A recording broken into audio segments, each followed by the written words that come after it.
इस कार्यक्रम के पुण्यार्चक हैं स्वर्गीय पंडित श्री रतनलाल जी बैनाड़ा की स्मृति में बैनाड़ा उद्योग लिमिटेड, आगरा।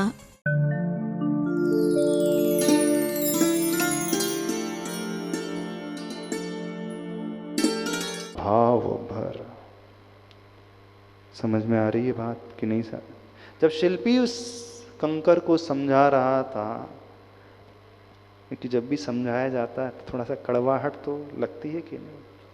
अच्छा, हम आपसे बोल रहे हैं, थोड़ी दवाई कड़वी लग रही है? नहीं लग रही? नहीं लग रही कड़वी दवाई? क्योंकि जब भी घर के बड़े जो होते हैं, बुजुर्ग होते हैं, यदि डांटते हैं बच्चों को तो थोड़ा सा उनको अच्छा फील नहीं होता। लगता है ना, क्यों डांटा जा रहा है हमें, क्यों ऐसे कठोर शब्दों में बोला जा रहा है। कहाँ तो हम अच्छे आचरण करने वाले नर हैं और महाराज जी हमें नारकी बना रहे हैं। नारकी तो नहीं बना रहे हैं आपको? हम कहाँ बनाने वाले होते हैं? हम बना सकते हैं कि नारकी? कौन बनाएगा आपको नारकी, बताओ? नारकी कौन बनाएगा आपको? हम तो नहीं बनाएंगे ना, आप ही बनाओगे अपने आप को। हाँ, नारायण भी आप ही बनाओगे अपने आप को, भगवान भी आप ही बनाओगे। तो जब हम ऐसा बोलते हैं, आपसे पूछते हैं नरक कितने लोग जाएंगे, कई लोगों को पिंच भी होता होगा अंदर ही अंदर। होता है कि नहीं? नहीं होता? सोचते होंगे महाराज जी को तो अच्छा अच्छा बोलना चाहिए, हितमित प्रिय भाषा समिति के अनुसार, क्योंकि मुनिराज की भाषा समिति होती है। तो महाराज जी कैसे बोलते हैं? हितकारी वचन, प्रियकारी वचन, मितमय वचन बोलते हैं। और महाराज जी तो कड़वा कड़वा सा बोल रहे हैं, कानों को नहीं हृदय को चुभ रहा है। ऐसा तो विचार नहीं आता? नहीं आता होगा, कई लोगों को पिंच कर जाती है। हाँ, तो आप लोग क्या चाहते हैं कि महाराज जी को बोले, महाराज जी तो ऐसा संबोधन दे, हे भगवान आत्माओं, है ना, हे ज्ञानी आत्माओं, भो भुमुक्षु जीवो, है ना? आप क्या संबोधन चाहते हैं हमसे? अहो प्यारे प्यारे भव्य बंधुओं, ये संबोधन चाहते हैं? भगवान आत्मा, होनहार भगवान आत्मा बैठी हैं सारी की सारी, और हम क्या कह रहे हैं? होनहार नारकी आत्मा। जब हम होनहार नारकी कह दे तो लोगों को थोड़ा कष्ट भी होता होगा, दर्द भी होता होगा। तो होनहार भगवान आत्मा कब कहा जाता है जानते हो? क्योंकि सब में भगवान बनने की क्षमता है। तो सब में भगवान बनने की क्षमता है तो हमें तो अच्छा ही देखना चाहिए, अच्छा ही सोचना चाहिए, अच्छा ही बोलना चाहिए। महाराज जी आप ही लोग तो समझाते हो कि अच्छा देखो, अच्छा सोचो, अच्छा बोलो, फिर नारकी आत्मा क्यों संबोधन किया जा रहा है? जब तक टीचर बोलता नहीं ना बच्चे को, स्टूडेंट को, गधा कहीं का, इतना सा नहीं समझता, तब तक वो सुधरता भी नहीं है। गधे को हम राजकुमार बना दे तो वो तो बोलेगा यार देखो मैं तो राजा हूं फर्स्ट क्लास। तो गधे को तो गधे से ही परिचय दिया जाएगा कि नहीं? तो नारकी को नारकी से परिचय देना अच्छा है कि भगवान का ऐसा परिचय दे दें हम? यदि हम आपको अभी भगवान बना दें तो आप तो डूब जाओगे। यार मैं तो भगवान हूं, बोले खाते पीते उठते बैठते, पाउच खाते, सिगरेट पीते, दारू पीते, कल को बियर पीते, रात को खाते, भगवान बन रहे हैं बढ़िया। मारीची का जी होगा। हाँ, तो क्या सुनना पसंद करोगे, नारकी आत्मा, भगवान आत्मा? देखो, जो पिंच कर जाए, जो अंदर तक ठेस पहुंचा दे, अंदर तक है कि नहीं है, अब नारकी नहीं बनना, मुझे तो सही में नारायण जैसा बनना है, इस प्रकार का जीवन में कार्य करना है, तभी वो सुधरता है। जब टीचर उससे कहता है एक नंबर के बेवकूफ हो तुम, इतना पढ़ा दिया साल भर से अभी तक ये नहीं है, 2 और 2 4 होते हैं, 2 2 5 की रट लगा करके रखे हो, अभी तक समझ में आया? इतने महीने में, इतने वर्ष में आपको समझ में आया 2 और 2 4 होते हैं? नहीं समझ में आया? आ गया? धर्म करने से, पुण्य कर्म से सदगति होती, समझ में आया कि नहीं? कि धर्म करने से अशुभ गति होती है, समझ में आया? अच्छा, पाप करने से अशुभ गति होती है कि शुभ गति होती है? क्या समझ में आया?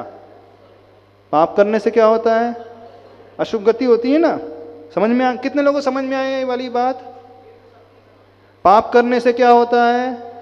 अशुभ गति होती है। तो पाप करना छोड़ दिया आप लोगों ने? छोड़ा? किसी ने नहीं। हाँ, अच्छा ठीक है, छोड़ा नहीं। अच्छा, कम कितने लोगों ने कर दिया? कम कितने लोगों ने कर दिया? बहुत सारे लोग तो वो भी नहीं किए। हाँ ठीक है, हम भी समझते हैं कि एकदम से नहीं छूट पाते हैं, लेकिन आचरण जब बदलता है थोड़ी तो कमी पापों में अवश्य आती है, और आना चाहिए। यही उद्देश्य है धर्म श्रवण का, धर्म को अपनाने का।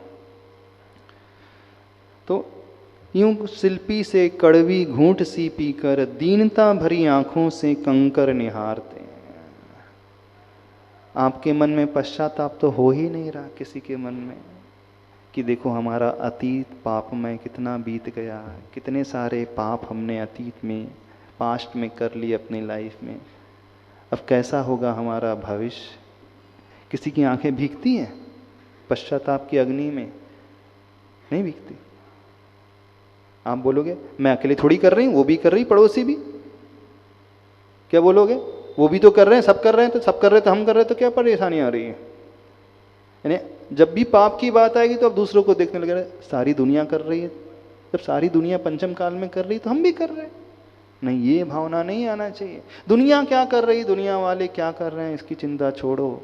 हमसे जो गलतियां हो गई अतीत में, उसके प्रति हम पश्चाताप से जल रहे हैं कि नहीं, भीग रहे हैं कि नहीं।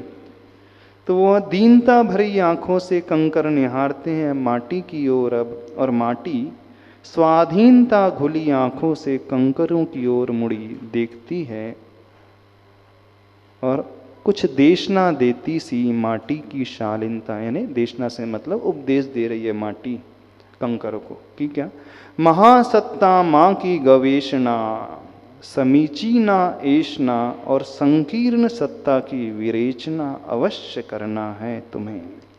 हो सकता है इन पंक्तियों का अर्थ ना समझ में आया हो, थोड़े शब्द जो हैं गहरे हैं।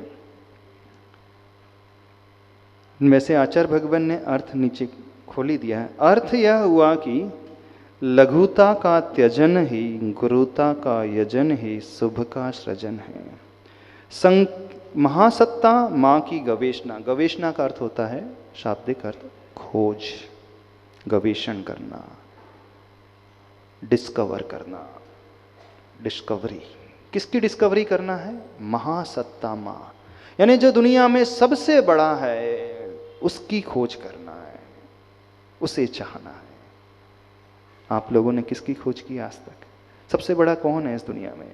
महासत्ता कौन है? सत्ता का अर्थ होता है एग्जिस्टेंस। महा का मतलब जो सबसे बड़ा एग्जिस्टेंस होता है। कौन है सबसे बड़ा? यदि पुद्गल को देखे तो ये तीन लोक की रचना, ये महासत्ता। अथवा गुणों की ओर देखें तो महासत्ता कौन कहलाएगी? महासत्ता माँ की गवेषणा, वो प्रभु कहलाएंगे, वो भगवान कहलाएंगे, जो गुणों में अनंत गुणों को लिए हुए होते हैं, उनसे बड़ा कोई नहीं होता है। तो कितने लोगों ने महासत्ता, उस अनंत गुणों की गवेषणा ने खोज की, चाहा अपने जीवन में। कभी ये भाव भीतर जागा कि मुझे भी उस प्रभु जैसा ही अनंत शक्ति संपन्न, अनंत सुख, वीर, बल, ज्ञान, दर्शन, अनंत चतुष्टय संपन्न होना है। कभी आपके मन में इच्छा पैदा हुई? समीचीना ऐशना, यही समीचीन खोज मानी जाती है। और संकीर्ण सत्ता की विरेचना, संकीर्ण मतलब होता है नैरो माइंडनेस, विरेचन का अर्थ होता है छोड़ना, त्यागना, हटाना।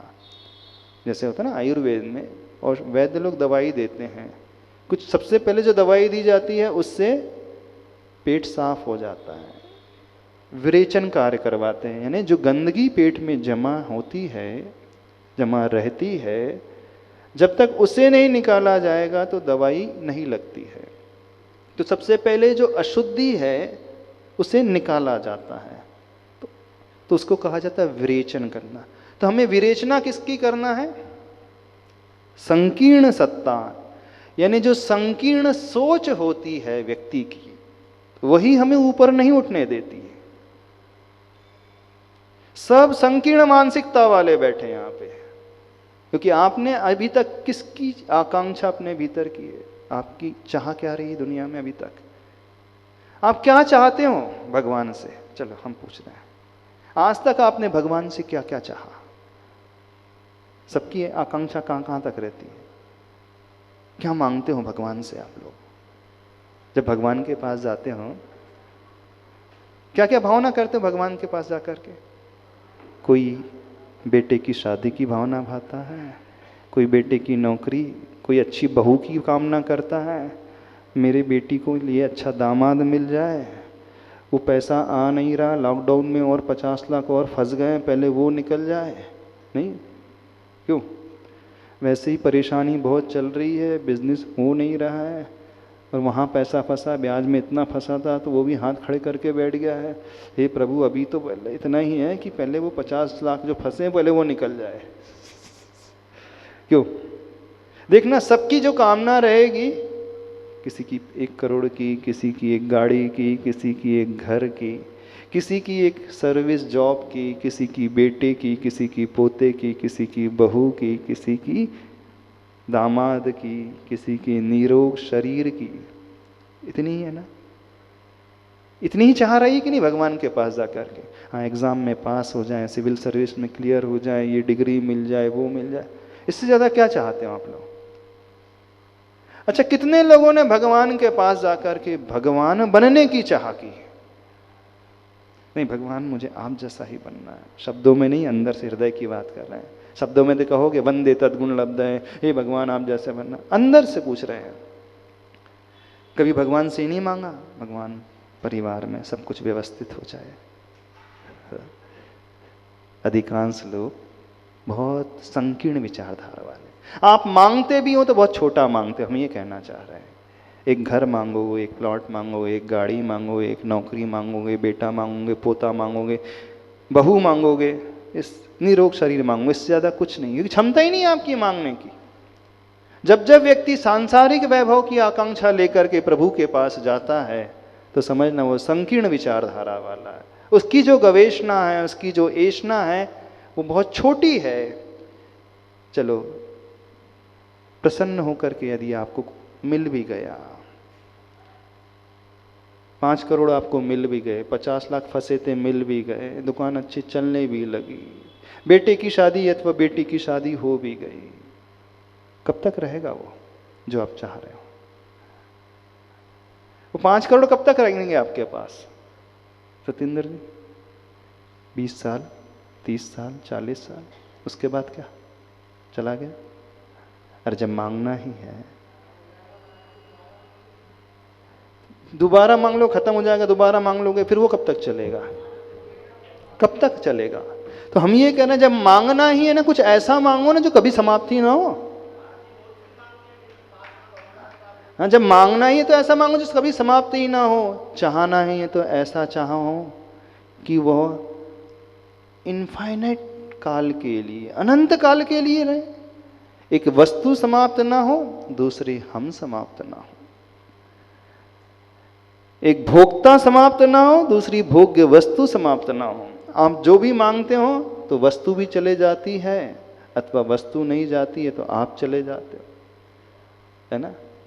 जब सब कुछ कमाते हो, बहुत पैसा आ जाता है, घर मिल जाता है, बढ़िया आ जाती, फैसिलिटी आ जाती है, पता चलता है उसके भोगने लायक ही नहीं बचते। डॉक्टर ने बोल दिया मीठा तो खाना नहीं, हाँ, और घी की तरफ देखना नहीं, और सवेरे 4 किलोमीटर पैदल चलना, शाम को 4 किलोमीटर, क्योंकि शुगर बहुत ज़्यादा लेवल वाली है। सारा पैसा आ गया सब, लेकिन आप भोग नहीं पाते। यानी व्यक्ति के पास जब सारी सुविधाएं आती हैं तो वो उस योग्यता के योग्य नहीं बचता है कि उसे उपयोग कर सके, और जब तक योग्यता रहती है, भोग करने की शक्ति रहती है, तो वस्तु नहीं रहती है।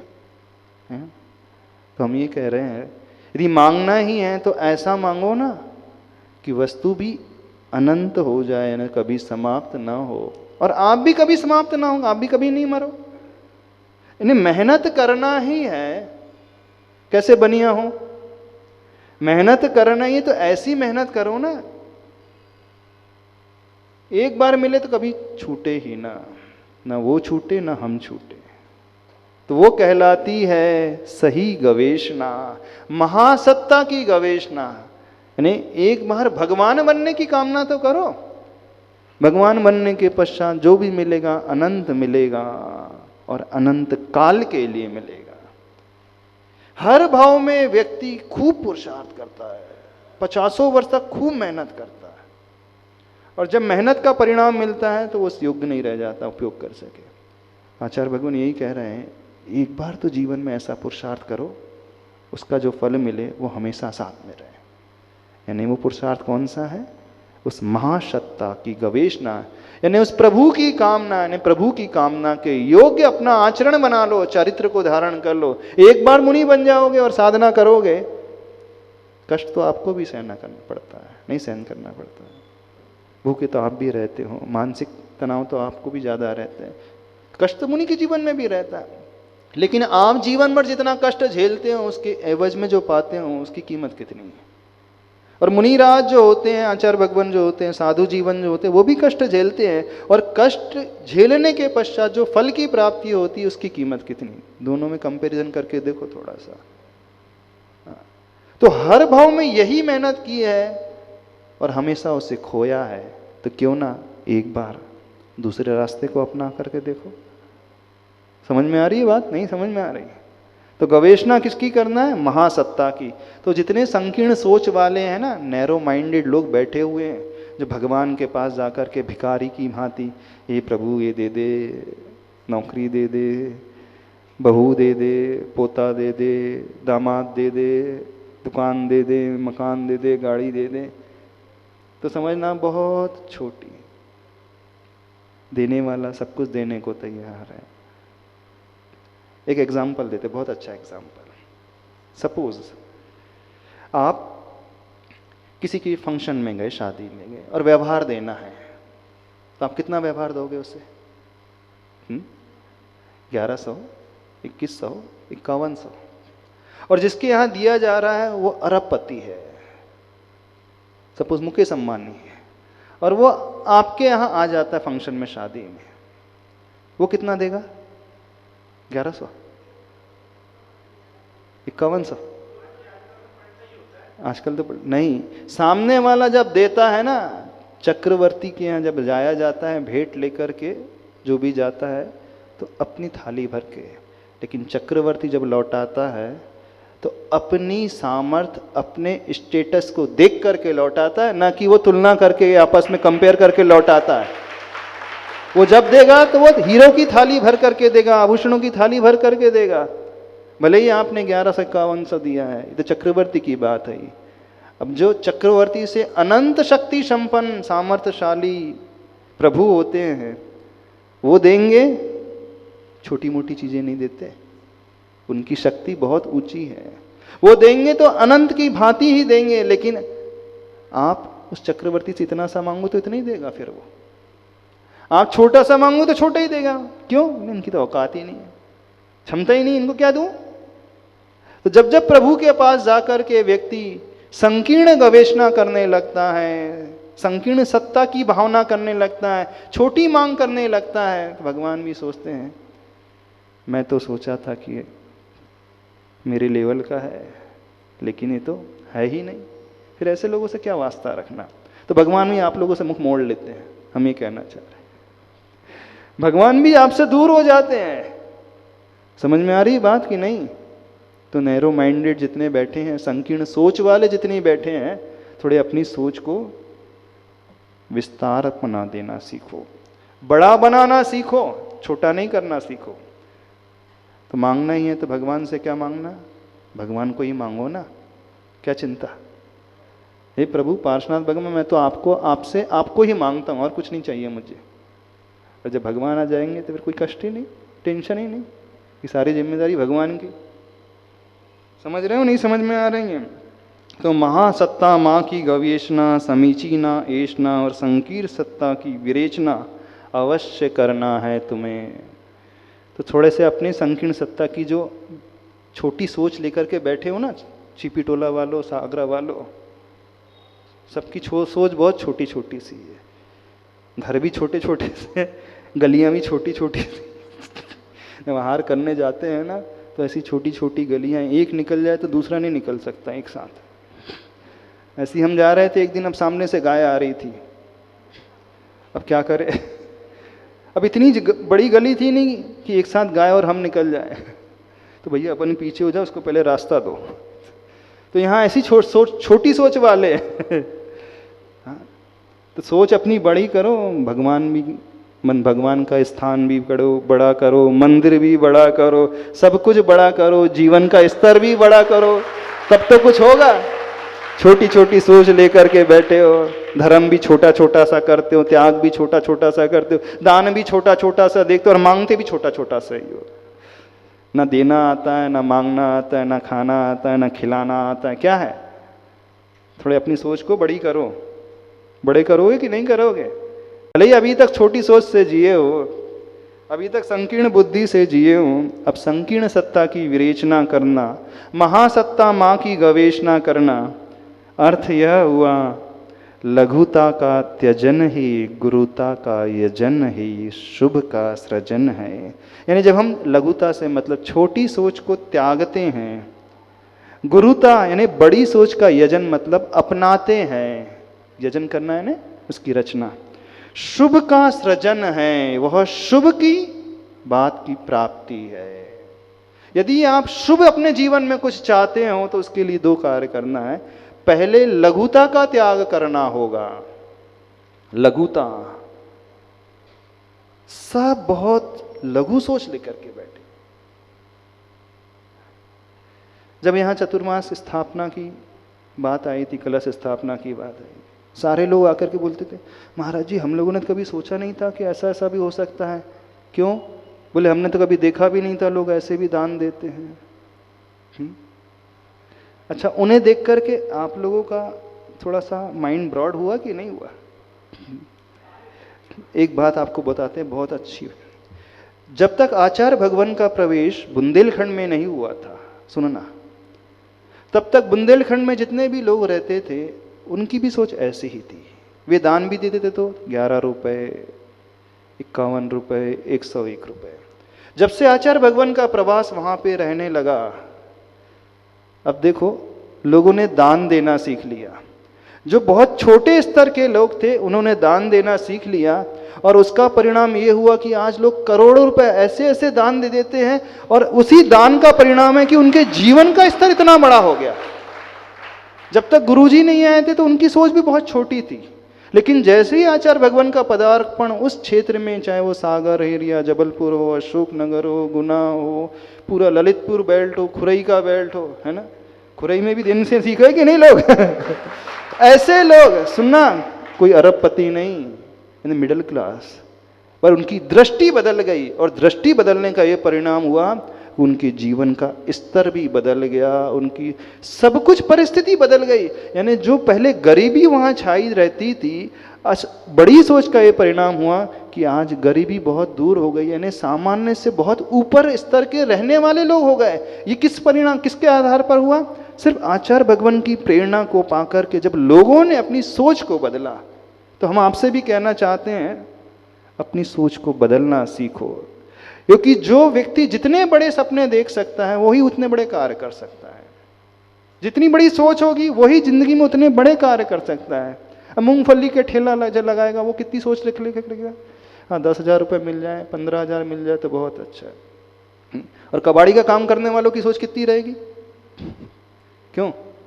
हाँ, टोनी सी, आप बता दो, आप तो सारी की बैलेंस शीट रहती है यहाँ पे, कबाड़ियों की है बैलेंस शीट रहती है ना।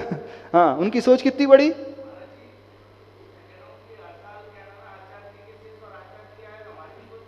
हाँ, तो बदल जाए, यही तो हम चाह रहे हैं कि सोच बदलना सीखो, क्योंकि जीवन बाद में बदलेगा। नहीं तो अभी धीरे धीरे व्यक्ति अपनी सोच बदल रहा है, ये शुरुआत है।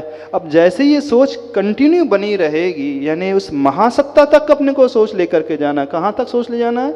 उस महासत्ता तक। यानी सोच में भगवान नजर आए। यदि हम भगवान से कुछ चाहें भी तो भगवान जैसा ही चाहे, उससे कम में कोई कॉम्प्रोमाइज करना नहीं लाइफ में। आप तो जैसे आप गाड़ी खरीदते हैं तो कम में कॉम्प्रोमाइज करते हैं, कपड़े खरीदते तो कम में कॉम्प्रोमाइज करते हैं, लो स्टैंडर्ड वाले खरीदते हैं नहीं, अच्छे स्टैंडर्ड वाले होना चाहिए। तो हम भी ऐसी करें, जब भगवान से मांगने की बात आई ना, तो भगवान से कह देना, पार्षद भगवान, मैं कम में कॉम्प्रोमाइज बिल्कुल नहीं करूंगा, मैं तो कॉम्प्रोमाइज करने वाला ही नहीं, मैं तो आप ही को मांगूंगा, आप जैसा ही मांगूंगा, अनंत मांगूंगा, अनंत काल के लिए मांगूंगा, छोटा मोटा तो आज से मैं मांगूंगा ही नहीं। ये कहलाती है महासत्ता की गवेषणा।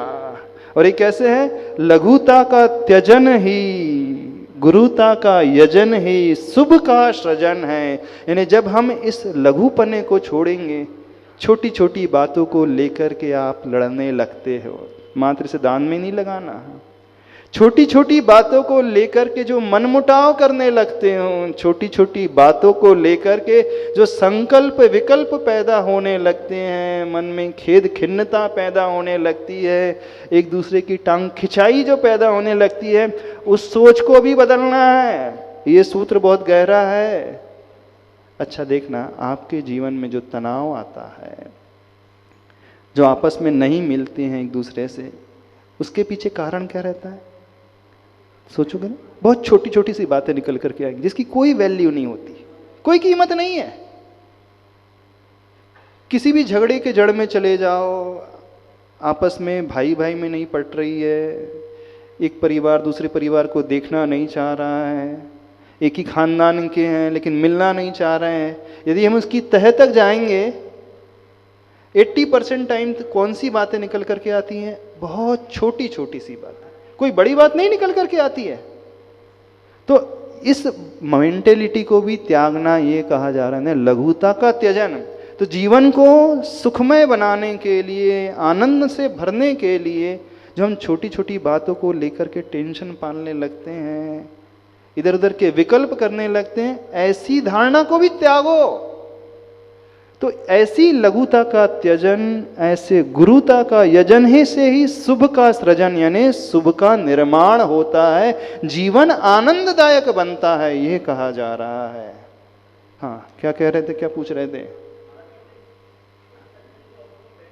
हाँ हाँ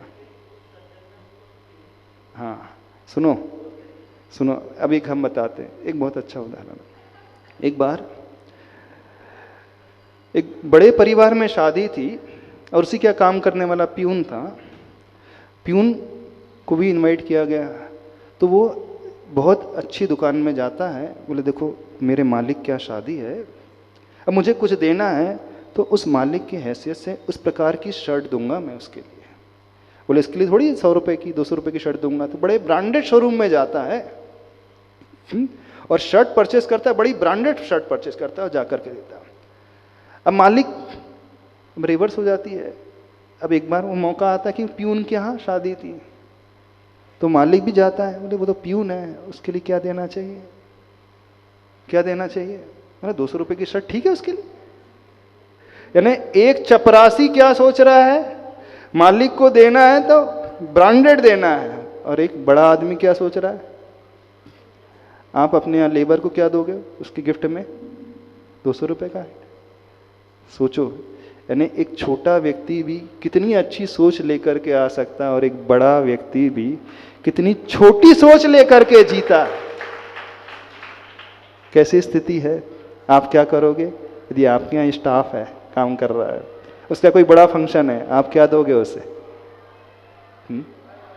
छोटी उसके स्टेटस को देख करके, यानी कि जब देने की बारी है तो अपना स्टेटस नहीं देख रहे हैं। एक छोटा व्यक्ति बड़े को दे रहा है तो उसके स्टेटस को सोच करके दे रहा है, बोले अच्छा नहीं लगेगा, वो क्या सोचेंगे। यानी कि दृष्टि में, मन से वो भले ही है तो चपरासी, लेकिन मन से वो कितना बड़ा हो गया है, हम ये कहना चाह रहे हैं। आप भले ही बड़े हो, लेकिन दिल से, मन से कितने छोटे हो गए हो कि नहीं? और जब तक ऐसी छोटी सोच रहेगी, जिंदगी हमेशा दुखी मय ही रहेगा। तो क्या करना है, आचार्य भगवान बहुत अच्छे से समझा रहे हैं। तो इस बेल्ट को भी बुंदेलखंड जैसा बनाना चाहते हो कि नहीं? आगरा के बेल्ट को, नॉर्थ इंडिया के बेल्ट को नहीं बनाना चाहते हो? तो कैसे संभव होगा?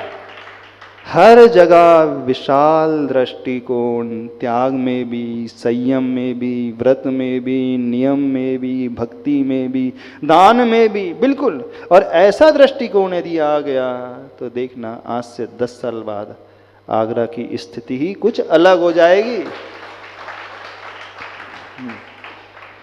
अपार सागर का पार पा जाती है नाव, हो उसमें छेद का अभाव भर।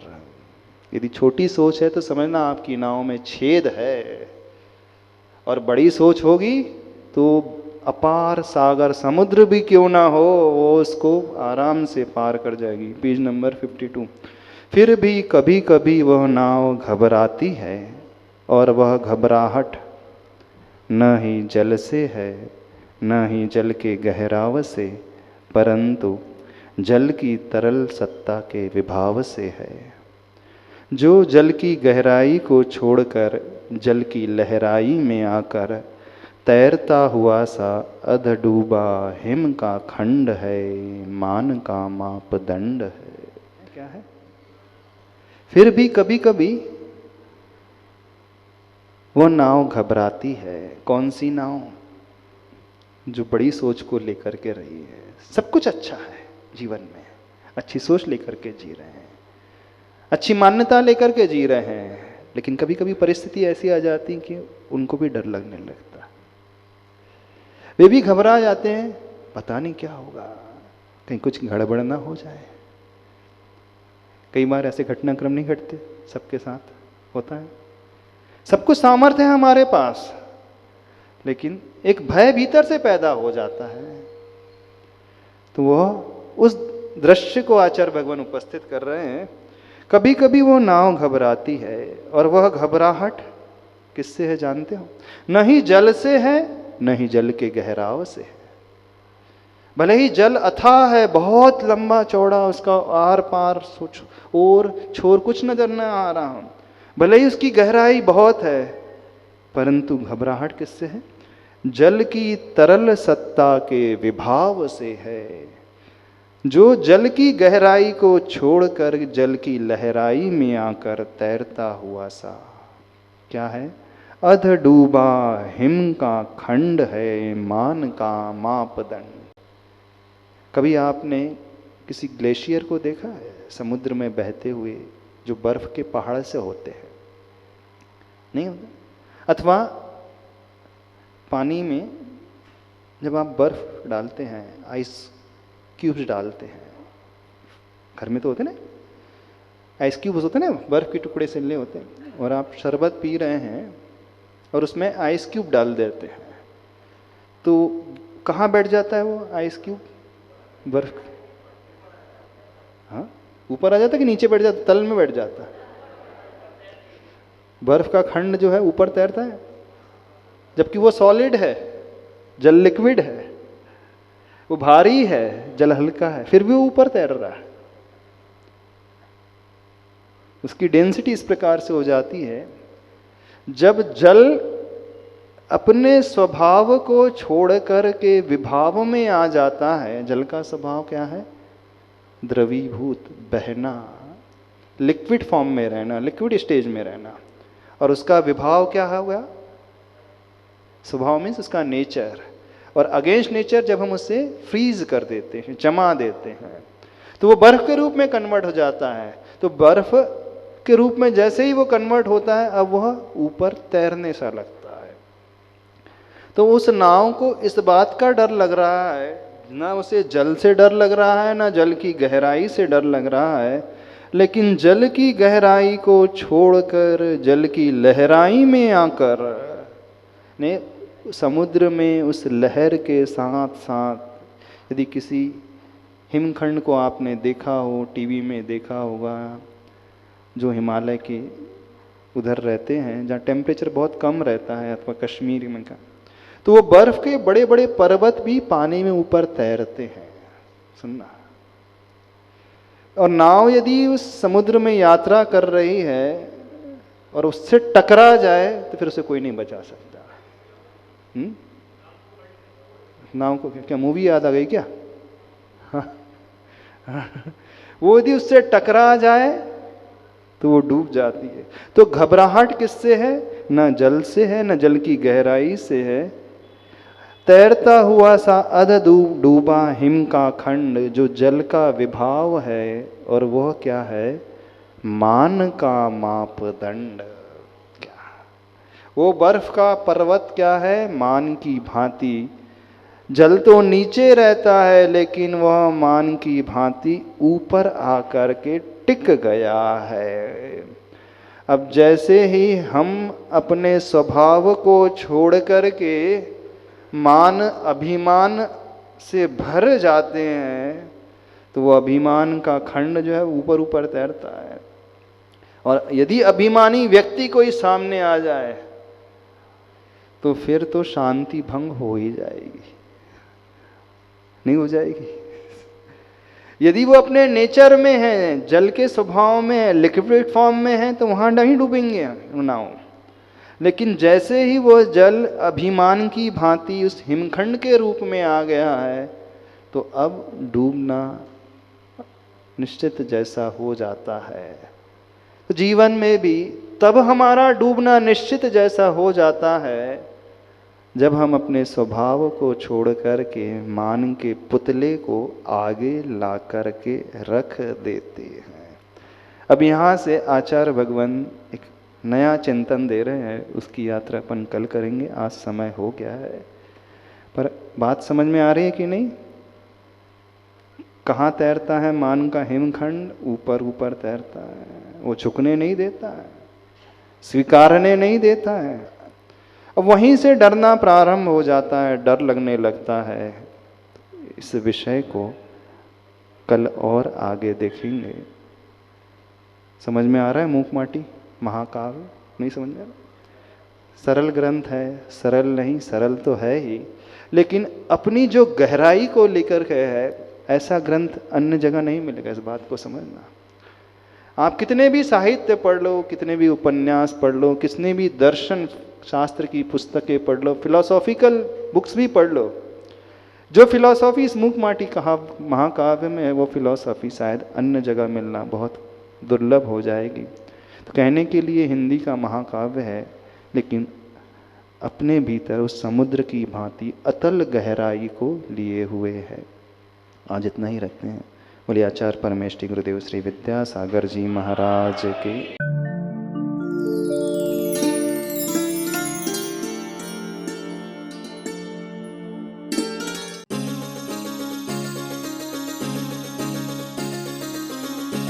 इस कार्यक्रम के पुण्यार्चक थे स्वर्गीय पंडित श्री रतनलाल जी बेनाड़ा की स्मृति में बेनाड़ा उद्योग लिमिटेड, आगरा।